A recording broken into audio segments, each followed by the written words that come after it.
Were you involved in a rear-end accident and you were the car in the back and you don't think you were at fault for the accident?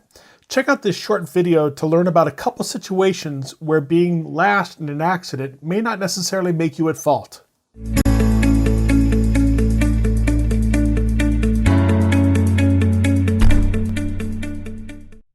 Hey everyone, Barry here with the LawFull Channel. As you know, this is a great place to get short videos on the legal topics that affect your lives.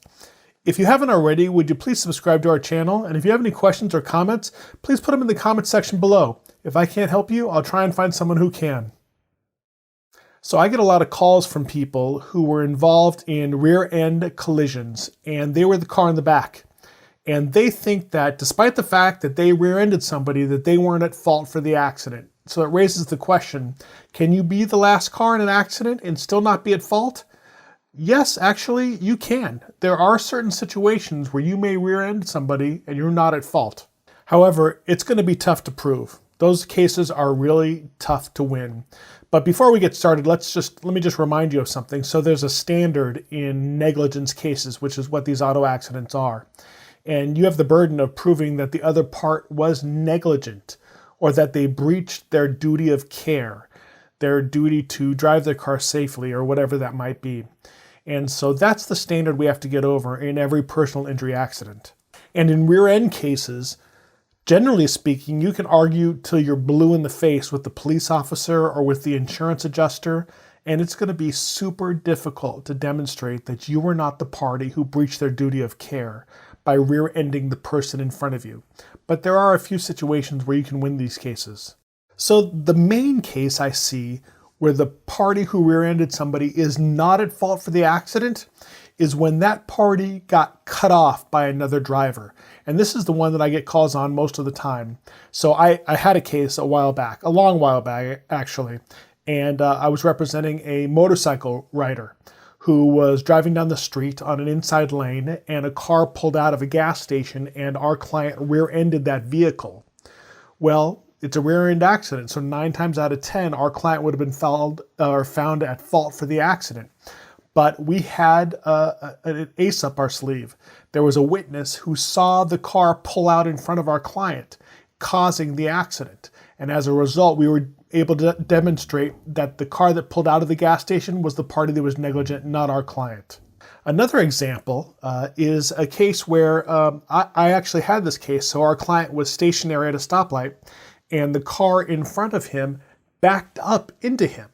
Now, we don't know if the car was backing up to take a right turn, a left turn, or whatever it might be, but we had a witness who verified that the car in front of our client backed up into him. And in that case, our client didn't do anything wrong. He was stationary, and as a result, the car in front of him was negligent, as opposed to our client being negligent. Now, here's a situation that I hear most often. People will call me up and say that they rear-ended somebody, and the car in front of them braked or hit their brakes for no reason. I hear that all the time. And the problem with that is, you may not think that there was a reason, but the car in front of you probably thought there was a reason. Maybe there was a pedestrian you didn't see, a car taking a left turn or a right turn, or whatever it may be. As I think I've shown in these first 2 examples, you really need a witness to win one of these cases. If you don't have a witness to demonstrate that the car in front of you is actually negligent and not you, I think you're probably going to lose this situation 99 out of 100 times. I'll be honest, I've never taken one of these cases where the car just stopped for no reason. They're just too hard to overcome, and if we can't win the case, there's no reason fighting with the insurance company or taking it to litigation and litigating for 2 years. These cases where somebody broke for no reason are just really hard to win. Okay, the last fact pattern I want to talk about where a driver in the rear may not be at fault for the accident is one when there are multiple cars or multiple vehicles involved. So let's say, for example, there are 3 cars and there's a pileup, and you've got a car in the middle, a car in the front, and the car in the very rear. Well, the car in the middle gets hit and then flies into the car in front of him, and he rear-ends that car. Well, who's responsible for that? Remember what I said at the beginning of this video? We have to meet the burden of proving that a party was negligent. If you're in the middle of this sandwich situation and you're stationary and you're not doing anything, You're not negligent if you get hit from behind and then hit the car in front of you.